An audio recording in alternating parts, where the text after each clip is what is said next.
देशातील अनेक भागात कापूस पिकाला पावसानं जोरदार फटका दिलाय। काही भागात पाऊस थांबला, पण काही भागांमध्ये जोरदार पाऊस अद्यापही पडतोय। ज्या भागात पाऊस थांबला त्या भागातील कापूस वाळला आणि शेतकरी कापूस वेचून बाजारात सुद्धा आणतायत। पण या कापसाच्या भावात मोठ्या प्रमाणात आता नरमाई आली आहे। मग सध्या कापसाला काय भाव मिळतोय? जो चांगला कापूस आहे त्याची भाव पातळी काय आहे? आंतरराष्ट्रीय बाजारात कापसाला काय भाव मिळतो? या सगळ्या प्रश्नांचा आढावा आपण आज या व्हिडिओतून घेणार आहोत। नमस्कार, मी अनिल जाधव, तुम्ही बघताय आपला ॲग्रोवन।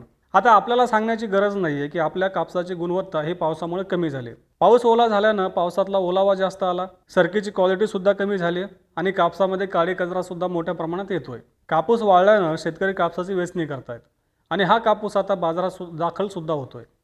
पण या कापसाला बाजारात खूपच कमी भाव मिळतोय। यंदा कापसाला म्हणजे लांब धाग्याच्या कापसाला सरकारनं 7,020 रुपये हमी भाव जाहीर केला। पण आपण जर बाजारातला बाजारभाव पाहिला, म्हणजे कापसाचा भाव पाहिला, तर आपलं असं लक्षात येईल की कापसाचा भाव सरासरी आपल्याला 6,800 ते 7,300 रुपये दिसत असला तरी हा जो ओला झालेला कापूस आहे त्याचे भाव कमीच आहेत। मग या कापसाला किती भाव मिळतोय? तर आपण जर आजचा बाजारभाव पाहिला, काळी कचरा असलेला म्हणजे पावसात ओला झालेला जर कापसाचा बाजारभाव पाहिला, तर असं लक्षात येतं कापसाचा भाव अगदी 6,000 रुपयांपासून चालू झालाय। आता बाजारात जो काही भाव मिळतोय तो 2 टप्प्यांमध्ये मिळतोय। एक म्हणजे जो चांगला क्वालिटीचा आहे, म्हणजे पावसात ओला झाला नाही तो कापूस, आणि दुसरा म्हणजे ओला झालेला कापूस। जो कापूस चांगला आहे, ओलावा कमी आहे, काळी कचरा सुद्धा कमी आहे, त्या कापसाचे भाव 6,600 रुपयापासून ते 7,300 रुपयांपर्यंत आहे। आता हा भाव आपल्याला महाराष्ट्रासह अनेक राज्यांमध्ये दिसतोय। गुजरातमध्ये जो कमाल भाव आहे तो 7,500 रुपये आहे।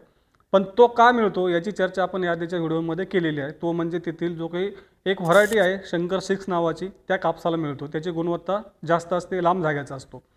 आपल्या राज्यामधला जो कमाल भाव होता तो होता 7,300 रुपये। निश्चितच तो सुद्धा आता चांगल्या गुणवत्तेच्या कापसाला मिळालेला आहे, पण तो कमी मालाला मिळालेला असतो। सरासरी भाव पातळी 6,600 ते 7,300 रुपयांच्या दरम्यान होती। आता हा जो कापूस ओला झालेला आहे या कापसाचं प्रमाण आता काहीसं जास्त आहे। या कारणांचा आढावा आपण या आधीच्या व्हिडिओमध्ये घेतलेला आहे। ते आत्ता पुन्हा सांगतो की हा कापूस जास्त का आहे। कारण यंदा दुष्काळ होता, पाऊस नव्हता, कपाशीला बोंडसुद्धा कमी होती।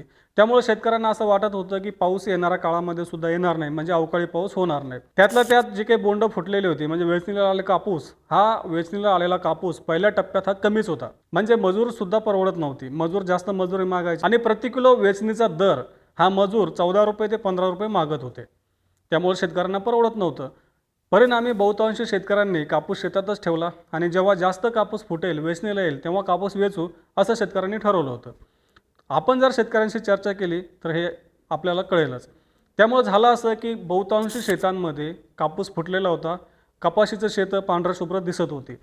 पण पावसाने एका रात्रीत सगळं बिघडवलं। पाऊस आला, कापूस ओला झाला, आता कापसाची गुणवत्ता कमी झाली, म्हणजे शेतकऱ्यांना आता दुहेरी नाही तर तिहेरी फटका बसतोय। दुष्काळामुळे उत्पादन घटलं, आता गुणवत्ता घटली, बाजारभाव सुद्धा कमी मिळतोय।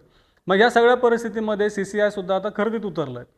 CCIने आत्तापर्यंत 2.5 लाख गाठींची खरेदी केली आहे आणि CCIने असं सांगितलं की आम्ही आत्तापर्यंत 900 कोटी रुपयांचा कापूस खरेदी केला। CCIनं कापसासाठी 7,020 रुपये हमीभाव जाहीर केलेला आहे। आता CCI सुद्धा गुणवत्तेप्रमाणे भाव देईल।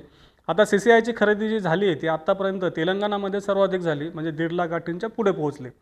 राज्याच्या वेगवेगळ्या भागांमध्ये CCIची खरेदी सुरू आहे। पण CCIच्या खरेदीचा जो गुणवत्तेचा कापूस आहे त्या कापसाला आज रोजी बाजारामध्ये म्हणजे हमीभावाच्या दरम्यान किंवा त्यापेक्षा जास्त काहीसा भाव मिळतोय। त्यामुळे CCIच्या खरेदीला किती प्रतिसाद मिळेल, CCI नेमका किती कापूस खरेदी करेल, कोणत्या गुणवत्तेचा कापूस खरेदी करेल हे पाहणं गरजेचं आहे। पण शेतकऱ्यांची जर आत्ताची परिस्थिती पाहिली तर CCIनं शेतकऱ्यांचा आता जो कापूस हातात आला, ज्याला बाजारभाव खूपच कमी मिळतोय, त्या कापसाची हमीभावानं खरेदी करावी। CCIने जर हा कापूस खरेदी केला, CCI खरेदीत उतरलं, पण जी गुणवत्ता कमी झाली कापसाची, त्या कापसाला कमी भाव मिळतो, याची जर खरेदी केली तर त्या शेतकऱ्यांना फायदा होईल आणि बाजारामध्ये या कापसाचा भाव सुधारण्याला सुद्धा मदत होईल। तुम्हाला याबद्दल काय वाटतं? सरकारनं खरंच कापूस उत्पादकांना आधार देण्याची गरज आहेच ना? आम्हाला कमेंट बॉक्समध्ये नक्की कळवा। तसंच रोज सायंकाळी 8 वाजता आपण मार्केट इंटेलिजन्स या सेगमेंटमधून विविध शेतीमालाच्या बाजारभावाचा आढावा घेतच असतो। त्यासाठी आपल्या ॲग्रोवनच्या या चॅनलला नक्की सबस्क्राईब करा आणि हा व्हिडिओ जास्तीत जास्त शेतकऱ्यांपर्यंत पोहोचवण्यासाठी लाईक आणि शेअर करायला विसरू नका।